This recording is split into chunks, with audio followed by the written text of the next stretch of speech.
Hey guys, it's Ren, and we have some big news on Final Fantasy 16. I saw it this morning, and I thought I would do a reaction video to everything about Final Fantasy 16. Yoshi-p has dropped some news and dropped the official website, so I'm really excited. As you can see, this is one of the first official images of Final Fantasy 16 with our main character here.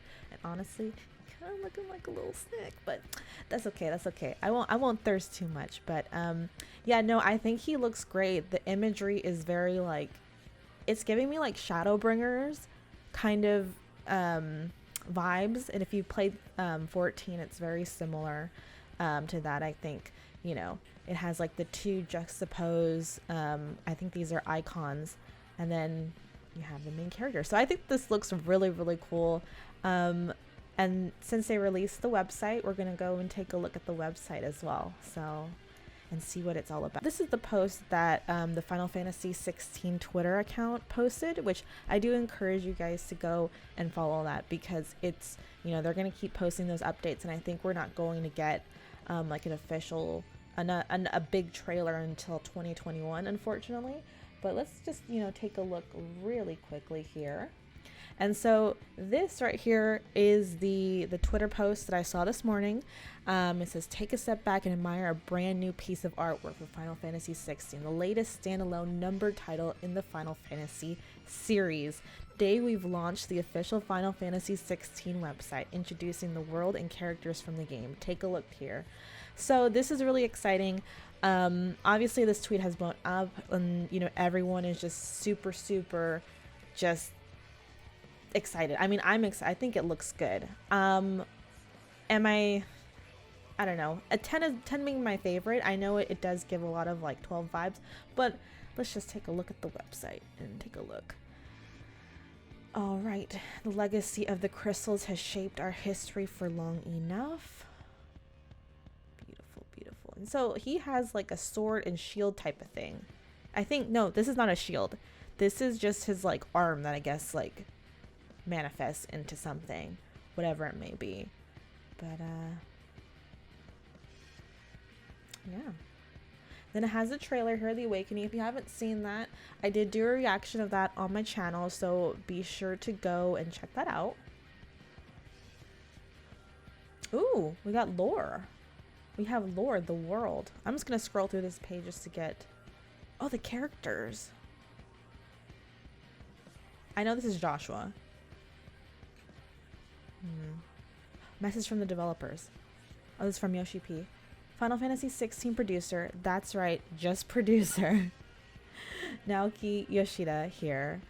How did you enjoy the trailer? The exclusive footage comprised of both battles and cutscenes running in real time represent but a fraction of what our team has accomplished since the start of development on this an all-new Final Fantasy game. In that span, the team size has grown from a handful of core members to a fully fledged unit that continues to polish and build upon what they have created so far, all to provide players an experience unmatched in terms of story and gameplay.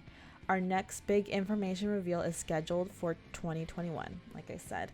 So in the meantime, I expect everyone to have fun speculating, as we have a lot in store, not only for the newest entry in the series, Final Fantasy 16, but for Final Fantasy 14 too. Needless to say, I'll be working hard on both. Ooh, okay. I'm an avid player of 14. I haven't been playing too much because I've been working a lot, but that's really exciting. I'm glad that they're gonna kind of incorporate the two, because I think yoshi-p really does have a lot of love for, you know, the MMO players. So yeah, that's great. Oh, there's more. When Final Fantasy 1 was released, I was just another player, a young student with big dreams. By the time Final Fantasy 5 was in the works, I had earned myself a seat at the developer's table, albeit at the very end. From there, I moved online, leaving my mark on both Final Fantasy 11 and 14, and now 16. From the establishment of an all-new development environment to learning the ins and outs of the PS5, the team and I have taken upon countless challenges during our journey to bring you the 16th chapter in the storied Final Fantasy franchise, and though we're pouring our hearts and souls into this project each and every day, it may still be some time before we can get it into your hands. However, I promise the wait will be worth it. Oh, this is from Hiroshi Takai. Okay, okay. I don't know too much about Hiroshi. And then we have social media. We have an Instagram. Gotta check out that Instagram page. Yeah. Check out the Facebook too. Anyways, all right. Rating pending. Okay, so they're dropping a lot of lore on us, so I want to read the lore for sure.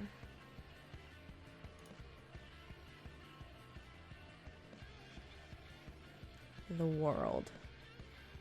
Ooh. Valisthea. Valisthea? I don't know how to pronounce it just yet. Valisthea, a land blessed in the light of the mother crystals.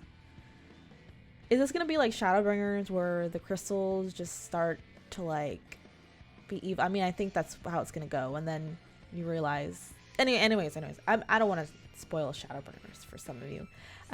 The land of Valisthea is studded with mother crystals, glittering mountains of crystal that tower over the realms around them, blessing them with aether. For generations, people have flocked to these beacons to take advantage of their blessing, using the aether to conjure magics that let them live lives of comfort and plenty. Great powers have grown up around each mother crystal, and an uneasy peace has long reigned between them. Great powers have grown around each mother crystal, and there's an uneasy peace. Yet now the peace falters as the spread of the blight threatens to destroy their dominions. Blight. Oh, as you can see, like, if you see this, there's a dragon and this guy. I wonder if that's the main character. Huh. What do I notice here? So that the city is there, and then there's like this just big castle here that I think kind of just rules over these guys. But yeah, that's like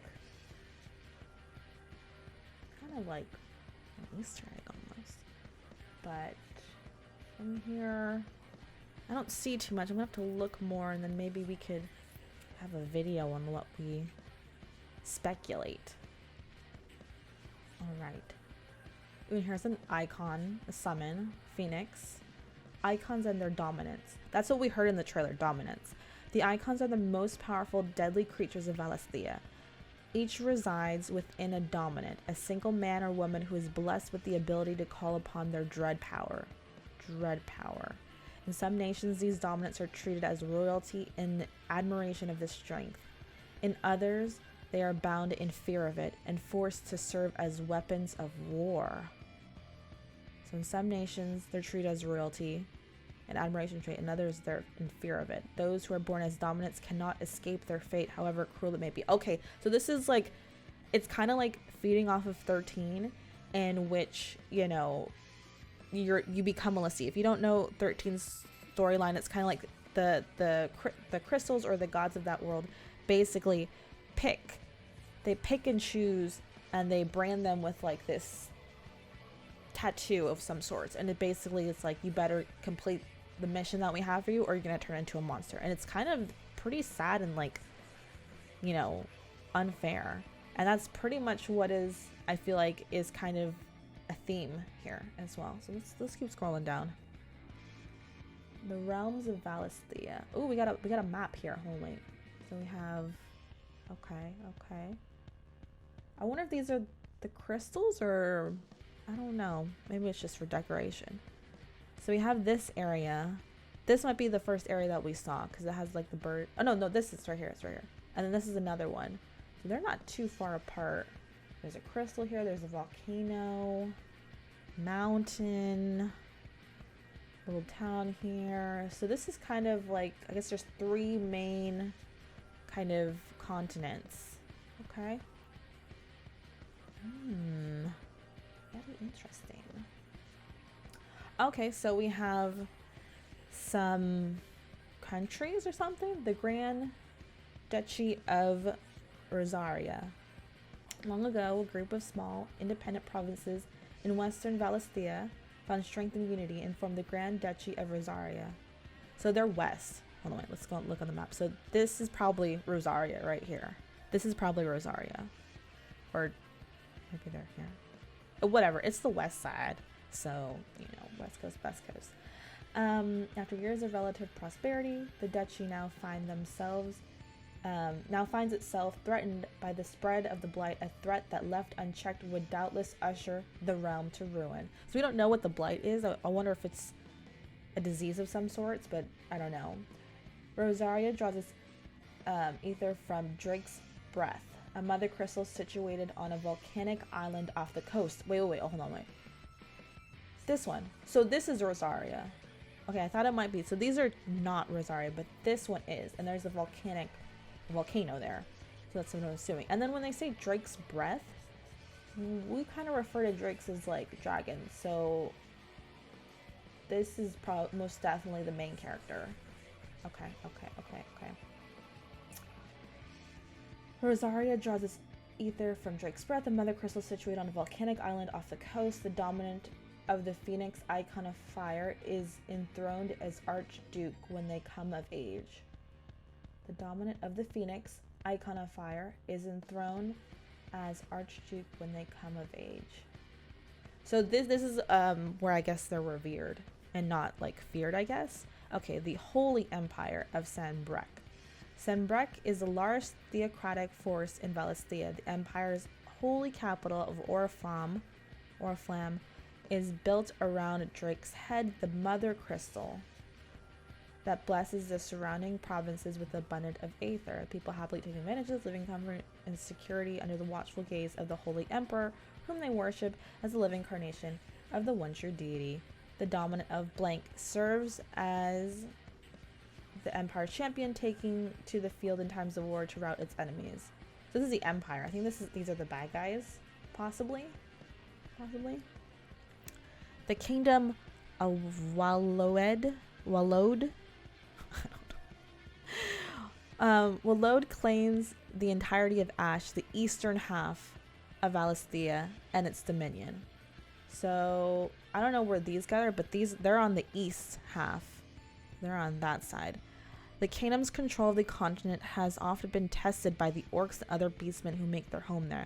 But the current ruler of the realm, dominant of blank, has succeeded in quelling their rebellions, using the power of the kingdom's mother crystal, Drake's spine. So everything's like, mother crystals are called Drakes. Okay, who is Drake? That's a good question. This new king has built up a mighty army, with which he now seeks to test the borders of his neighbors. Oh, maybe they're the bad guys. So who's the bad guy? Like, okay, well, these guys kind of just want to take over and conquer. Oh, there's more. Okay, cool. The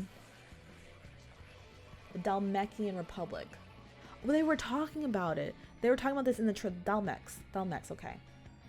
The Dalmeckian Republic is made up of 5 states, from which the members of its ruling parliament are drawn. Its mother crystal, Drake's Fang, is half hidden in the heart of a mountain range. The Republic's control over it.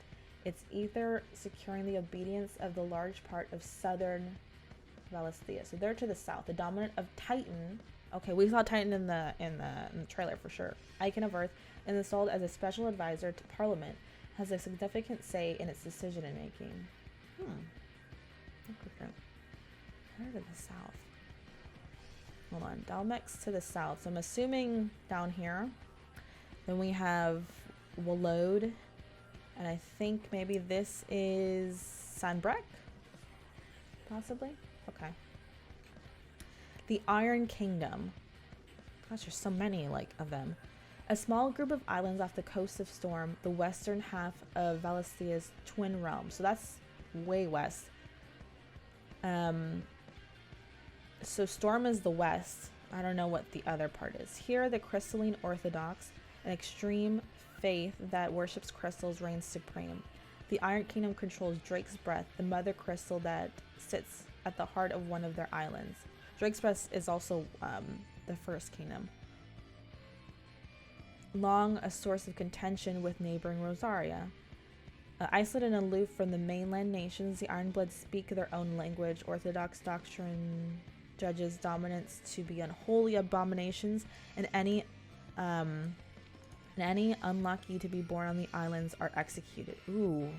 So these guys do not like dominance or icons. They don't like them at all. The Crystalline Dominion.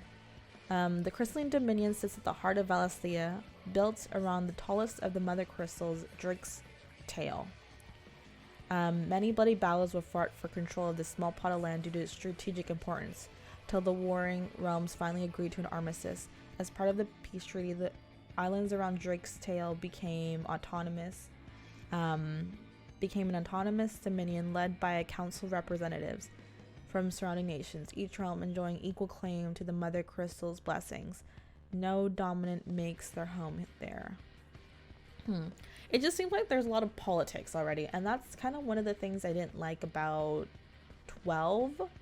12 had a bit of politics, but then 12 actually turned out to be a really great game. So I think, I don't know, I hope they don't like depend so much on the politics, because I think people just want something that's a little bit more clear cut. But yeah, they dropped a lot for us, guys. They dropped a lot. Okay, let's go to the next one. Characters. The characters. Clive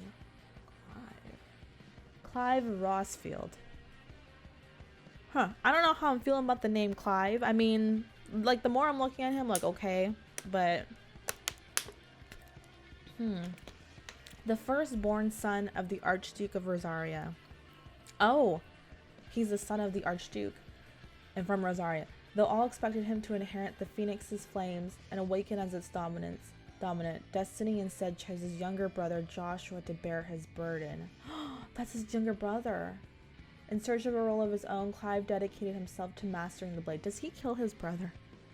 Because that's what I feel like happens in the trailer. Oh, I'll be so sad. I will cry so hard. His practice pays off when, at just 15 years of age, he wins the Ducal tournament and is dubbed the first Shield of Rosaria, tasked to guard the Phoenix and blessed with the ability to wield a part of his fire. So he can wield fire. I think maybe that's probably what his arm here is for. But he can't like summon Phoenix or something. Alas, Clive's promising career is to end in tragedy at the hands of a mysterious dark icon, Ifrit, setting him on a dangerous road to revenge. That's what I think that's what happens. Oh, jeez. Maybe he's Phoenix and his younger brother, is he? What's a dark icon? Oh my gosh. But this is his like younger form, I'm assuming. So when we see him and he's like this is like the past, and it's kind of setting up for what's about to happen. So, dang, dude. Okay. Joshua Rossfield, the second son of the Archduke of Rosaria and Clive's younger brother by 5 years. Joshua woke as the dominant of the Phoenix soon after his birth. Despite his noble upbringing, Joshua treats all his father's subjects with warmth and affection, none more so than Clive, whom he deeply admires. Joshua often laments that it was he, the frail, bookish younger son, who was granted command of the Firebird's flames, and not his stronger, braver brother. While Clive will gladly throw himself into any danger, Joshua quails at the sight of a carrot on his dinner plate. The carrots become the least of his concern when he, too, is swept up in the tragic events that change Clive's life forever. Oh, this is gonna be sad. This is gonna be a tearjerker. But look at the puppy, though.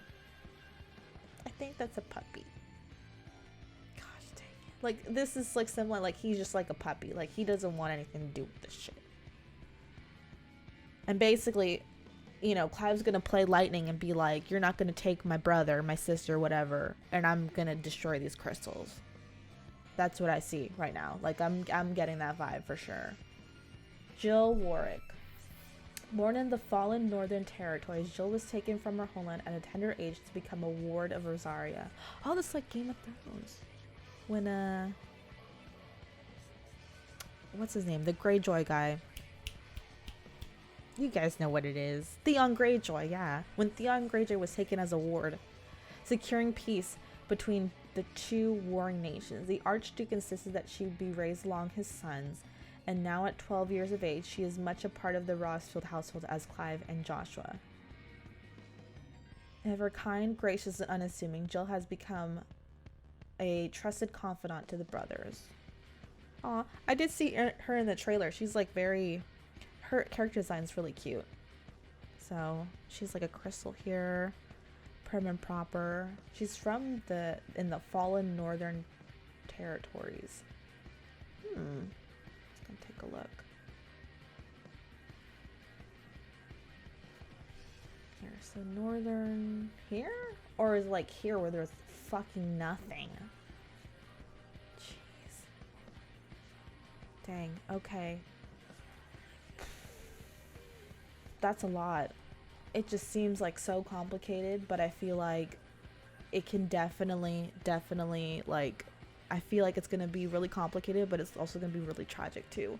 Alright guys, thank you guys so much for watching my reaction to the new Final Fantasy 16 content. I look forward to, you know, reacting more to these, you know, story updates and such. So be sure to hit that like and subscribe button because I really appreciate it. I would love to do more reaction videos in terms of Final Fantasy. I love this game so much, this game series. So yeah, alright, bye guys.